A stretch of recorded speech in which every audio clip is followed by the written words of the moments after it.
Hey everyone, it's Gene Marks and Ben Schreiner back with you, and welcome to Ahead in the Cloud, a podcast for small business owners and managers that want to stay current on technology.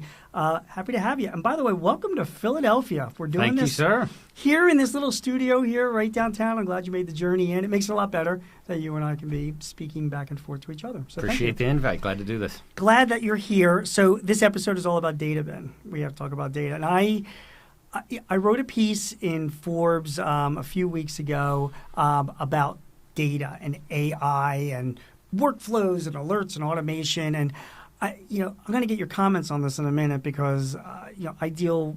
My firm itself, we have about 600 clients that are small and mid-sized businesses. And if you were to survey them on how good their databases are, I'm pretty sure 99% of them would be like, they're not so great. Do you see the same thing when you go to your clients? I've never met a customer that didn't have a slow database. Right. Yeah, it's the slow database as well. That's always like what you call the biggest of companies. And it's always me when I call up customer service and they're like, "Oh, my database is running really slow today." But I mean, accuracy of data also and completeness of data. It's a problem with a lot of small businesses. Don't you agree?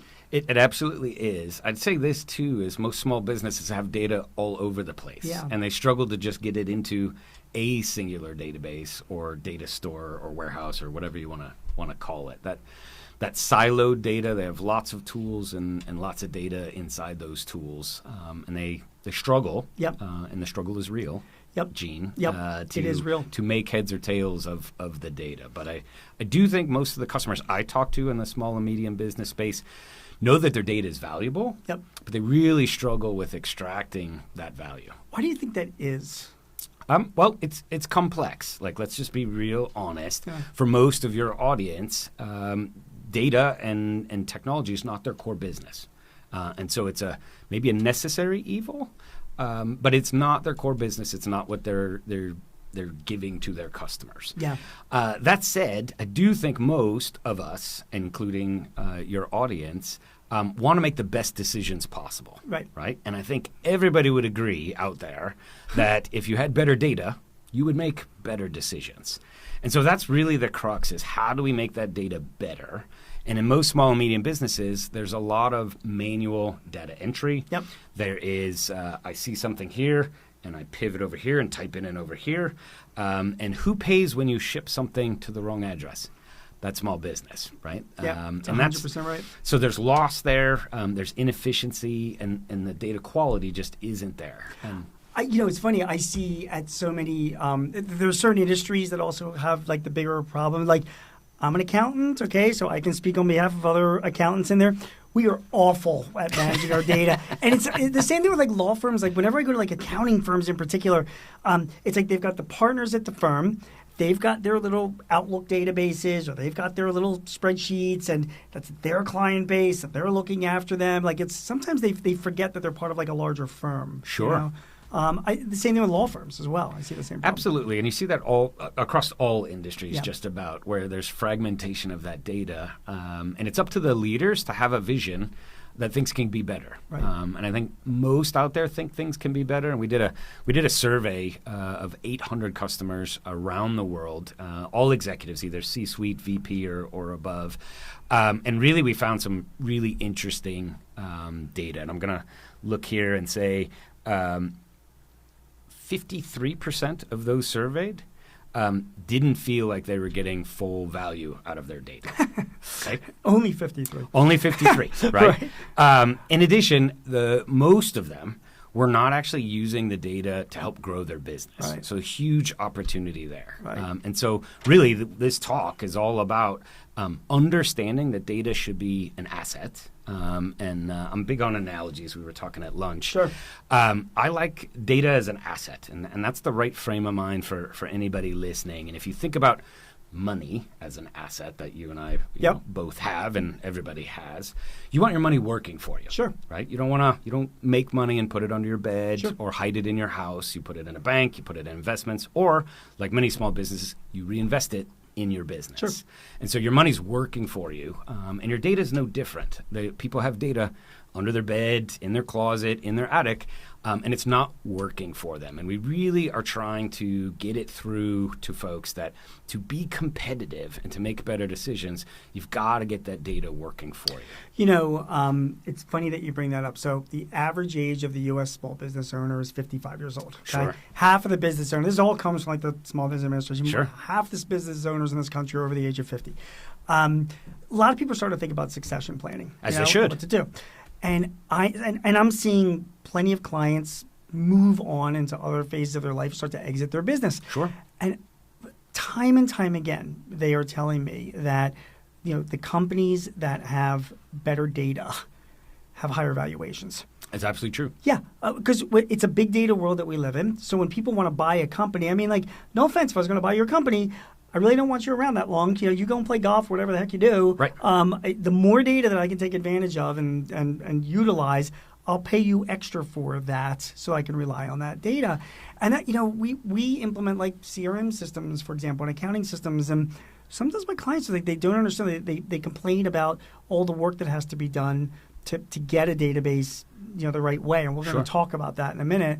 But I'm always saying, well, okay, you got the short-term advantages, you know, where you can be following up on customers and staying in touch and all that kind of stuff. But you got to be thinking of the long term.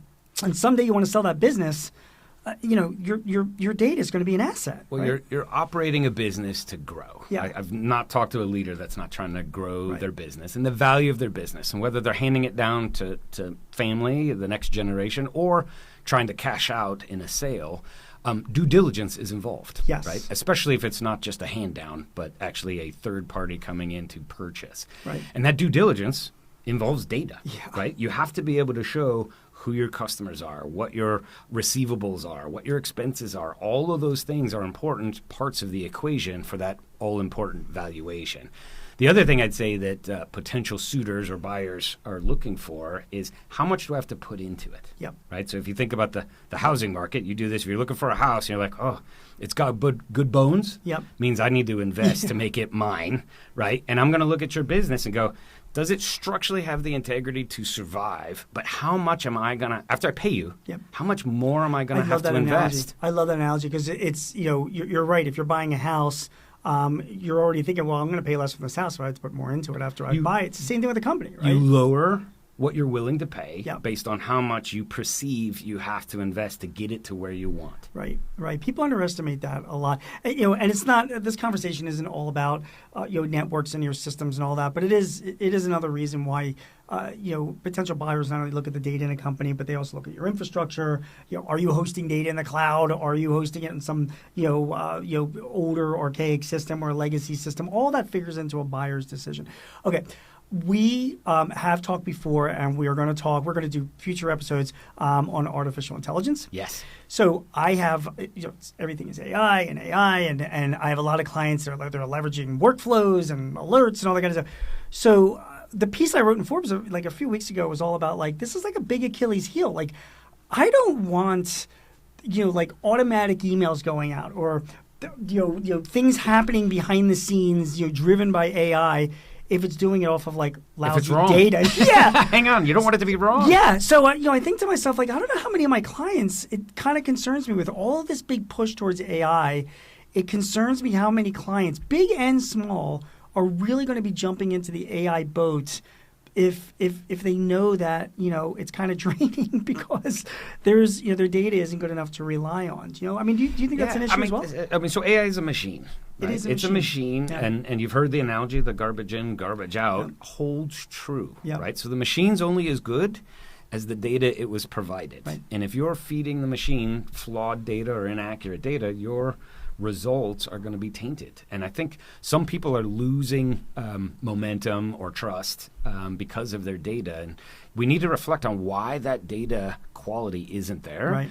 And I'd argue in the small and medium business space, it's because of how many manual processes there are. Right. We're human. Right. And we're all imperfect. Right. Right. And when you have people typing things in, you're bound to have issues. I recall back in my early career, I worked at a bank, and one of the days I had to spend in the call center. Right. And I remember vividly watching this lady serving a customer about a home equity line. Right. And she literally had a ruler out on her screen. And I had to ask, I was like, what are you doing? And she's like, well, I'm trying to make sure that the name lines up to the dollar amount. And then I saw her with her fingers pointing at the dollar amount, counting. And I'm like, what are you doing? She And goes, this was just a month ago. No, I'm kidding. this is a while ago. I will say we did fix it too, by the way. But she was counting the number of zeros. And I was like, what are you doing now? And she goes, well, I'm counting the number of zeros. As I looked at it, and what I took back to our IT department was, number one, we should do shading so that the lines are much easier and the lady doesn't need the ruler to make sure she's looking at the right line. Number two, we didn't have commas.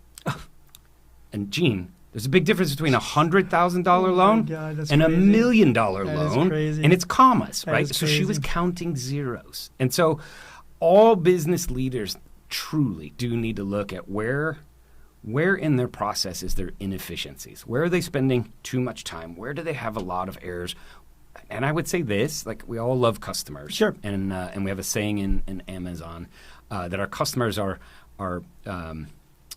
incredibly dissatisfied. No matter what you give them, they will always want more. Sounds like me. Right? And in Amazon, they always want more choice. Yeah. They always want things faster. Yeah. And they always want a better price. Yep.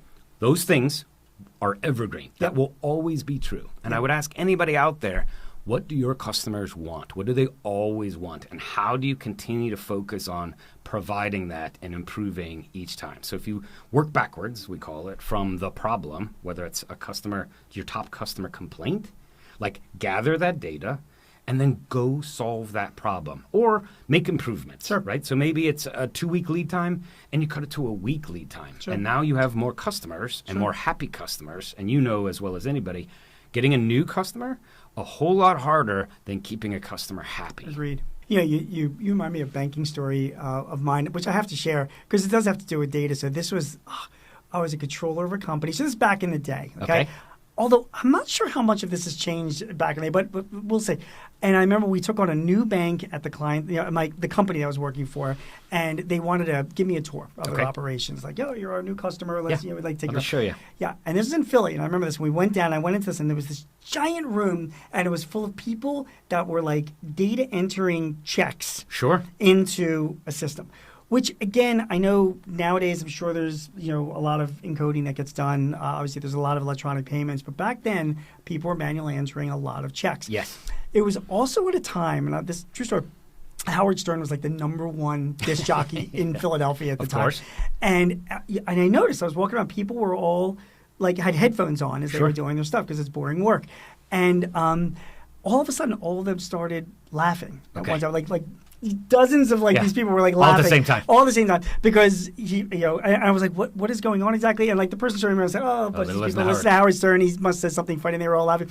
And I was thinking there was probably $1 million in data entry errors that probably happened at that moment.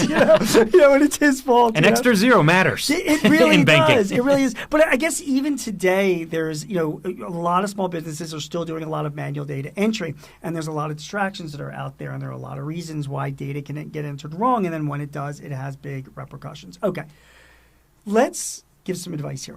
Okay. You deal with a lot of small businesses. I deal with a lot of small businesses. I think our audience listening to this right now, they're like, okay, I get it. My database isn't so great. It needs to be better. There's long-term value. There's short-term value in doing it. I can't really leverage AI or workflows or whatever unless it's whatever. Get that. What do we do? How do I get my database to be complete and accurate, and tight and reliable? Sure. What would you tell your customers to do? Well, first you got to make that decision, right? And that's a leadership decision Sure. to say things can get better. So you need a vision that says, I want things to get better. So it's basically, not to interrupt you, but it's basically making sure that as a culture, people in your company realize that it's important. Yeah, and the boss is saying, everybody, this data is important. Okay, right? And back to that word asset. Yeah. Right? So I think if the leadership changes their thinking just subtly, that the data is an asset and that data makes their business more efficient and more valuable. Right. Those are important caveats. Yes. Then they need to get started. Okay, and we like to say, and I'm sure you see this too, every small business is different, right? Yes. They're all peculiar. They all are a snowflake, however you want to look at them, but they're all unique, right? Which is great. And so we don't think there's a one-size-fits-all approach. You really have to look at what are the circumstances, where is the data, and very importantly, what are you trying to do?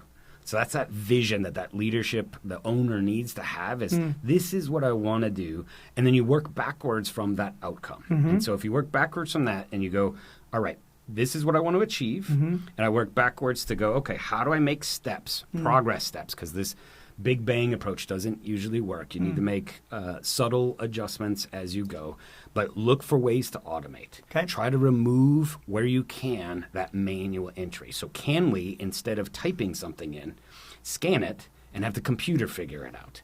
Can we, instead of pulling in invoices, can we automatically pull those into our system? So I want to kind of elaborate on that a little bit.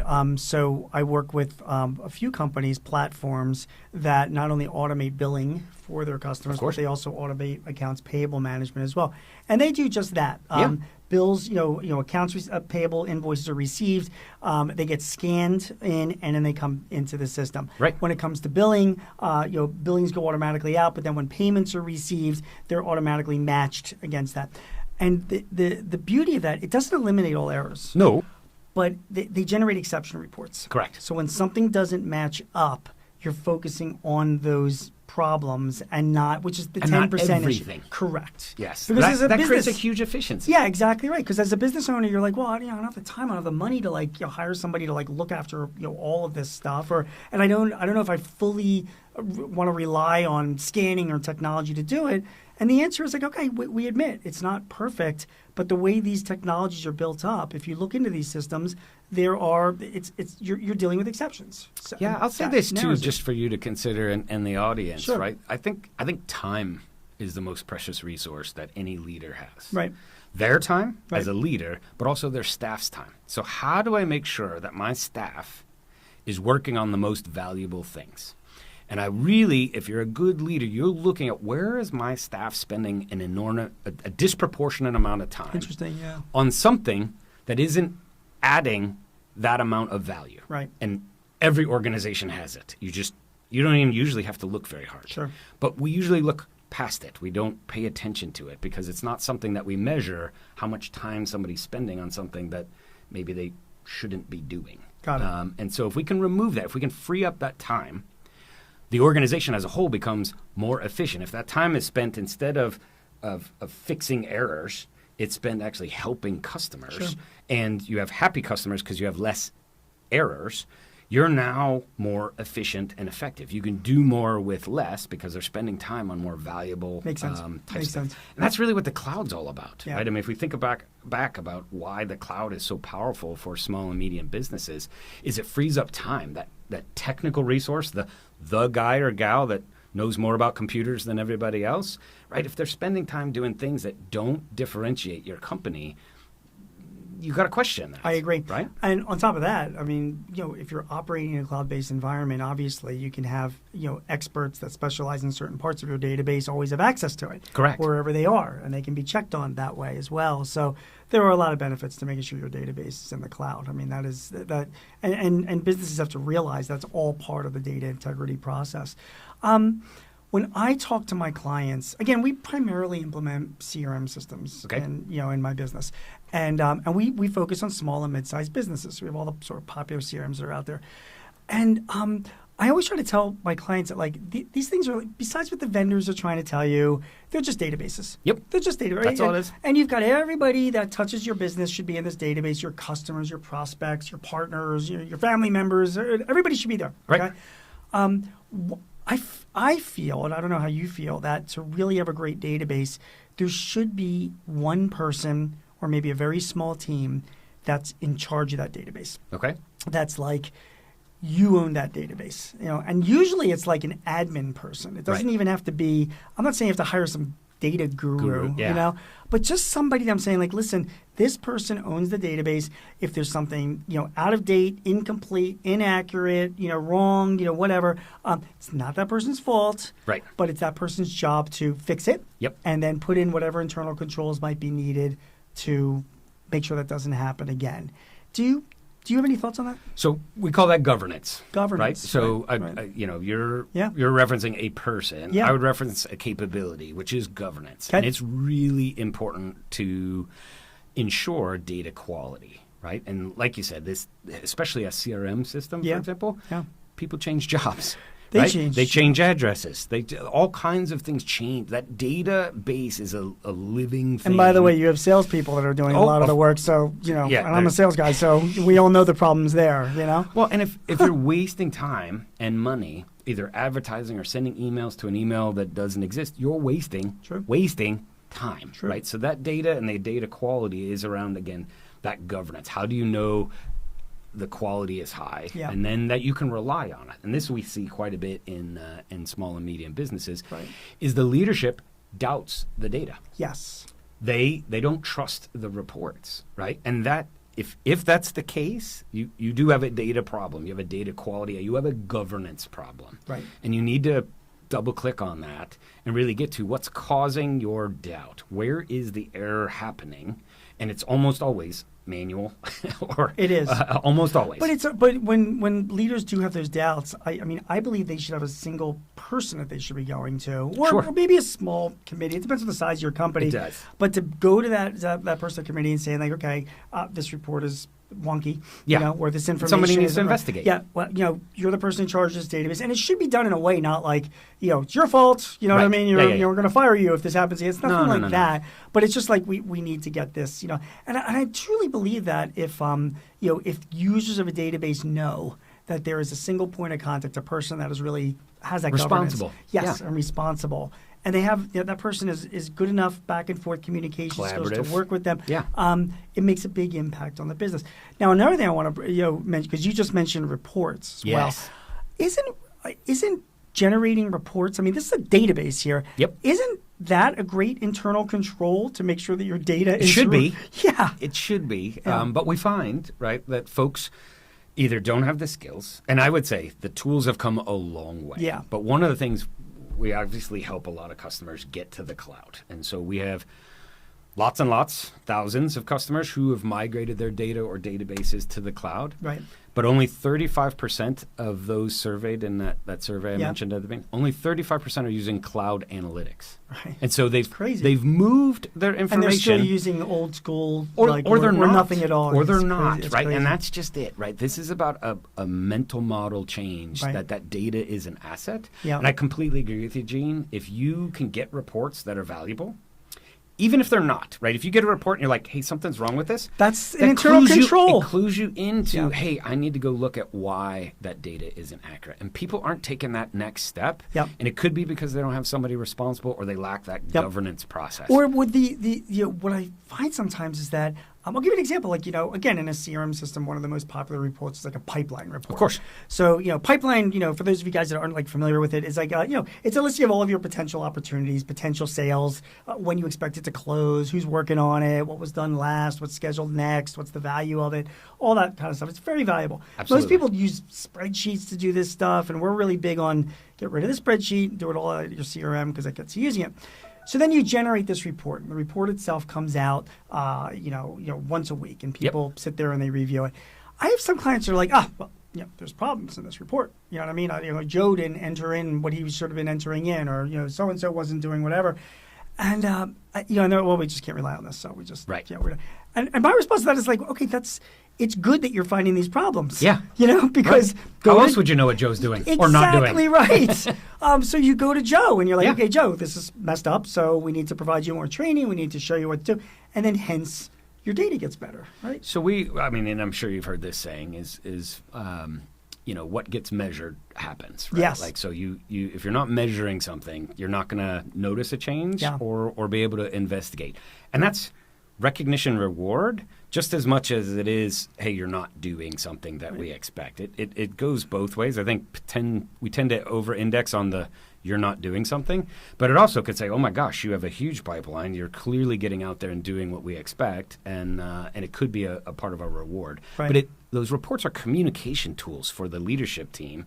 They're again, lots of leaders play the role of a coach, Yep. right? So nobody cares about your company more than the owner of the company, Correct. right? And you want to make sure that your folks are doing what it is you're paying them to do or Right. what you're expecting them to do. And that means you have to inspect. So we say, trust but verify. That verification, those reports can help you find areas, either coaching opportunities, which is always good. You want your people to always be professionally developing, but also you as a leader need to be able to forecast. You need to make sure you can pay payroll or pay the bank back. Right. And if you don't know what's supposed to be coming in Right. with some level of accuracy, right? Right. And let's be clear, the data is never going to be perfect. It's That's never going not to be 100%, the goal. right? It's not There the are goal. mistakes that are going to happen. Some customer's going to get a wrong email.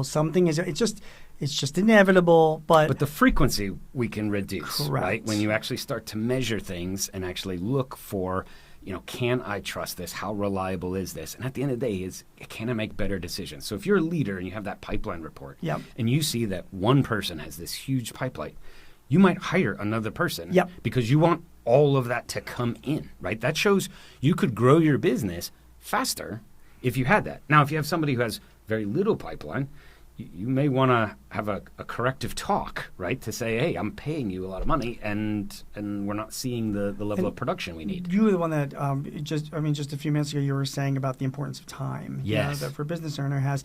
So if you're getting these reports. I swear to God, Ben, I feel like the longer I live on this planet, I feel like everything in this world comes down to the 20-80 rule. It's Okay. always 20% of something is causing 80% of something else. Exactly right. And so when I look at problems in a database, and again, I'm getting back to the whole customer relationship management systems that we implement. It's always like 20% of the salespeople are Yep. causing 80% of the problem. Oh, yeah. So It's very disruptive. It is, and then you get back to the timing part. And you're like, okay, so 80% of our salespeople are doing fine. Yeah. So let them keep Leave them doing alone. it. Yeah, and don't waste time on them. Focus on the people that want to get them the training and the Back to that support and all efficiency. Yeah. Like we say, the speed of business, Yeah. right? And I think you'd appreciate and your customers that Yeah. things are changing Yeah. faster. Yeah. Right? And the amount of data that we're generating is immense. I Yeah. mean, just look at the storage required for your phone now. Yeah. Like every year or two, it's bigger and bigger and bigger. And that holds true in any size database. And as those databases grow in size, guess what? They get a little slower, right? Depending on how they're run and how they're managed. Sure. The other thing I'd say that's important about databases too is disaster recovery. Okay. Nothing worse to a small business than losing that database. Tell us more about that. So what do you recommend to your customers? First of all, when you're in the cloud, you certainly, that's just my opinion at least, you certainly have a lot more security or at least confidence because the data is generally backed up that way and it's not on premise. And even if your office burns down, I mean, it's saved in the cloud. Right. So that's a big thing. But It is. What else do you tell your customers? Well, you mentioned security. Yeah. I think we can all admit Yeah. that small and medium businesses rarely can afford the same level of security Right. that an AWS Right. provides, Right. right? So we have a lot of folks that's all they do is protect the cloud that Right. AWS provides. Right. Now, our customers still have to protect what they put in Yeah. AWS, so we Yeah. call it a shared responsibility model. Yeah. But if you're on your own, Yeah. not in AWS, that's all on you. It is. That it costs time, money, and we know ransomware is out there. We Yep. know bad guys are out Yep. there. And guess what? They don't care if you're a small or medium business. They care about disruption, and they care about getting paid. And too many, and it's unfortunate, small businesses are the target because they can't afford to recover Right. or to undo or protect themselves Right. in a sufficient way. And so we actually have a stat that customers coming to AWS have a 43% reduction in security incidents. So that's a lot of time that gets freed up. I actually have an opinion on that. You're Please. absolutely right that a company like AWS invests, God knows how much. I don't know how much money. That It's more than anyone else. It's a lot, and it's a whole lot more than I'm investing in my IT guy course. that's looking after my computer that's in my basement. But the other thing is, though, it's your business model. Yes. I mean, it's like you think about any cloud service company, but let's talk about AWS. I mean, if you weren't making those investments and you weren't doing those things to protect your clients' data, your customers' data, and you were getting breached, Yes. which would be in the news, you Yes. know, it's a problem for your business model. So for business owners when they want to have trust in cloud companies, they have to understand. We all understand selfish motives, you Yes. know, as a business owner. We sure do. And you have to understand that like AWS has its own motives for making sure that your data It's trust. it's trust. It's trust. We say Trust. we say security is job zero for everyone Yeah. in AWS. And I come from a banking background, and the whole banking industry is based on trust. Yes. And so It's the same AWS's thing. approach, I see a lot of parallels to that, where if we didn't have that trust, we wouldn't have the growth or the amount of customers coming to us. And quite frankly, again, I have a lot of empathy for small and medium business owners because they never have enough time. Yep. And they never have enough money Yep. to do some of the things they know Yep. that they should be doing Yep. to protect their businesses. Disaster recovery being one of them, Yep. right? So it's great to have a backup. That's step number one of your data. But if the data is corrupt, if you've ever restored a corrupt database, guess what you have? Not a pretty. corrupt Mess. database. Yes. And so having a more modern approach to disaster recovery or reliability, as we call it, is a different mental model. And so I would say if you look 5, even 10 years ago, people had either multi-locations or they had tape backups back in the day. Yep. I used to be very familiar with those I archives. am older if you than will. you, and I remember them well. Okay. Yes, I do. All right. Yes. All right. We And actually stood on stone. Oh, we had like stacks you of chisel stones that in the out. back of our I office. Yeah. understand. And think the technology has come so far to make it easier to not just have backups, but to just not have a disruption. So the old disaster recovery was, I had a failure, I now need to recover it. What if you don't have a failure? Yeah. Like that's really the change in mental model is I don't want there to be a disruption, especially if I have a peak seasonal time of year.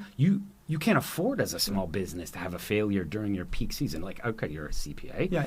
I don't know if you do During tax busy season is tough for CPA. CPA. I know you don't, but yeah. but some of You your don't want me audience doing your certainly taxes. does. It's not for me. If it's close enough, Noted. it's good enough, and that's not what you want. You don't want me doing taxes. But yeah, you're right. During cyclical times of year, you can't. You afford it. You can't afford to do that. So you have to be able to have a disaster recovery plan. So we just had our Prime Day. Hopefully several of our trucks showed up to your house afterwards. And we sold a lot of products, Yeah. right? Yeah. We couldn't afford Yeah. to have that not go well, both from a customer point of view, from a satisfaction point of view. It is so important. And it applies to all small and medium businesses. They have their peak times or peak seasons, and you can't let them down, right? And so trying to make sure that we provide a stable platform that is reliable. And if there is a failure, because if you've been in technology for more than, let's call it 6 months, you know things break. Things So true, break, yeah. right? And so how do we build in the reliability, the resiliency, so that if something breaks, you don't know. Right. You don't know that we had to take down a server and we moved you over here. You have no idea. And that's the brilliance of it all, is we're trying to create an abstraction from the guts of the cloud so that you don't have to worry about it. And you can instead focus on the things that matter, which is your customers and what your customers need, not whether or not I have enough storage to save the next file or where that file is going to go. Okay, so we're almost out of time here, Okay. but I have just one final topic I did want to touch on. I'm going to have you put on a little bit of a technical hat. Please. And I might be able to help with this as well. The databases themselves. Yep. Okay, whatever system that you're using, there are some best practices that we advise our clients to follow to make sure that the data at least has a chance of getting in correctly. Now, you mentioned one before, which was automating. Yes. Scanning documents where you can, because you're relying on better technology to interpret that data and put it into your system, which is good. We tell our clients also to make as many fields that they're important fields required. Yeah. Can't save without it. Can't save, can't move on unless this field. And now you don't want to overdo it because then people start complaining because it is human beings we're talking about. But there are certain fields that have to be required. Even if you're importing data or bringing in from another system, if it doesn't hit there, then it's got to be spewing out error messages for you because you have required fields. That's one. Yep. And then all those for those fields that you are putting data entry into, we also advise our clients to force using a lookup. Okay. Yeah. So, so they're not just free forming it in because, if you that helps with standardization. Spelling, it standardizes it. It's it's whatever. So that way, it's a required field. They got to choose from a lookup list. Those are like two sort of like basic yet powerful things. Completely agree. Can you think of anything else when it comes to a database? I'm excited. What I love about you, Ben, is that I can ask you pretty much anything, and I'm going to have something. I hope so. If you don't know the answer, just make it up. It's fine. I'll try not to make anything up. But I'm excited about generative AI in this space. Yeah. Right. So you're starting to have that, and you have it on your devices, right, where you're texting along, and it's predicting what you're saying. Yes. Right. And so that helps with spelling. As long as it gets it right, right? And you, I'm sure, have sent a text or two where it wasn't exactly what you meant, right? Exactly right. And so, everybody knows. So there's room for auto-completes. There's room for improvement, but I think all of us are going to see 5 years from now that becomes incredibly reliable. We're just at the early stages of the power that exists there, and so that's your lookup. On steroids, if you will, right? Because it's not limited to the list of 30 or 40. Right. And there's nothing worse than a lookup than having to scroll to get to the thing that you want. Also true. Right? So being able to start to type and have it guess with a high degree of accuracy, I think is going to help both with the standardization, but also with the speed of entry, right? So if you think about this manual data entry, the speed with which things can get in, but also be accurate is both of the components we should be on the lookout for. So I'm excited about that. Ben, this has been a great conversation. And guys, just for those of you listening or watching this as well, I mean, just a little bit of a recap. I like to have a good administrator in charge of the database. We did talk about first part of this conversation just about the importance of making sure that your data is accurate and complete and reliable, not just for the short term, but it builds long-term value in your business, and it's a critical thing. And we both agree. I mean, if you're going to be relying on AI in the future and workflows, your data has to be, it's got to be good. So having that administrator in charge of the database, having those force fields and lookups or whatnot, relying on technology to get data in rather than people, having internal controls over that data entry as well, using reports as an internal control to review the data coming out and being proactive about that so that you make sure that it's fixed. I don't know if I've gotten it all. You did. I would say have a vision and a strategy. Yep. Also, right. Work backwards from a goal. Right. And then partner with someone that you can trust. Right. I think it's really important. There are others that have helped and can help you go faster. Good. And maybe have experience that would allow you to avoid some of the mistakes they've seen in the past. And what you said earlier, adopt a culture. Yes. You have to tell your people this is important. This is important stuff. It's important short term, but it's important for the long term value of your business. So. Exactly right. All right, man, that was great. Everybody, you have been listening and watching the Head in the Cloud podcast. My name is Gene Marks. This has been Ben Schreiner. This is a podcast for small business owners and managers that want to stay current on technology. The podcast is brought to you by the AWS Connected Community, a free online community that's built by AWS but powered by its members, where you can get free expert advice, training, and peer-to-peer interaction to help with all your technology questions. You can find the AWS Connected Community where, Ben? You can search for AWS Smart Business or AWS Connected Community, and you'll find your way. Sounds perfect. Thanks so much for listening and or watching. We will see you again on another episode soon. Take care.